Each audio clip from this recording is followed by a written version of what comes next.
আসসালামু আলাইকুম প্রিয় শিক্ষার্থী, আজকে আমরা ইফ কন্ডিশনাল টেন্স নিয়ে আলোচনা করব। অর্থাৎ আমরা শর্ত সাপেক্ষে যত কথা বলি এবং যত কথা লিখি আমরা সবকিছুই এই ইফ কন্ডিশনাল টেন্স দ্বারাই শিখতে হয়। তো আমরা ইফ কন্ডিশনাল টেন্সের যে প্রথম স্ট্রাকচারটা আছে বা প্রথম কন্ডিশনটা আছে সেটা নিয়ে আলোচনা করব ইনশাআল্লাহ। তো শুরুতেই আমরা উদাহরণ দেখব। If you attend my birthday, তুমি যদি আমার বার্থডেতে অংশগ্রহণ করো। You attend my birthday, এটা প্রেজেন্ট ইনডিফিনিট টেন্স।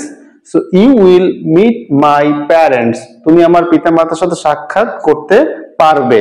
তাহলে সেকেন্ডটাতে আসি, if Jamal writes daily, Jamal যদি নিয়মিত লেখে। অর্থাৎ জামাল এখানে সাবজেক্ট রাইট এস যুক্ত হয়েছে কেন?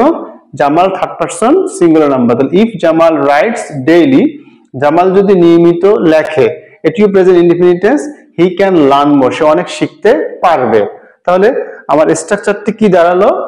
ইফ এর পরে যদি প্রেজেন্ট ইনডিফিনিট টেন্স আসে, অর্থাৎ ইফ দ্বারা কোনো বাক্য শুরু হয়েছে, এরপরে প্রেজেন্ট ইনডিফিনিট টেন্স এসেছে, তাহলে পরেরটা হবে future indefinite tense.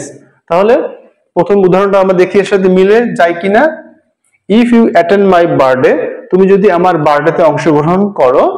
You will meet my parents, তুমি আমার পিতামাতার সাথে সাক্ষাৎ করবে বা করতে পারবে।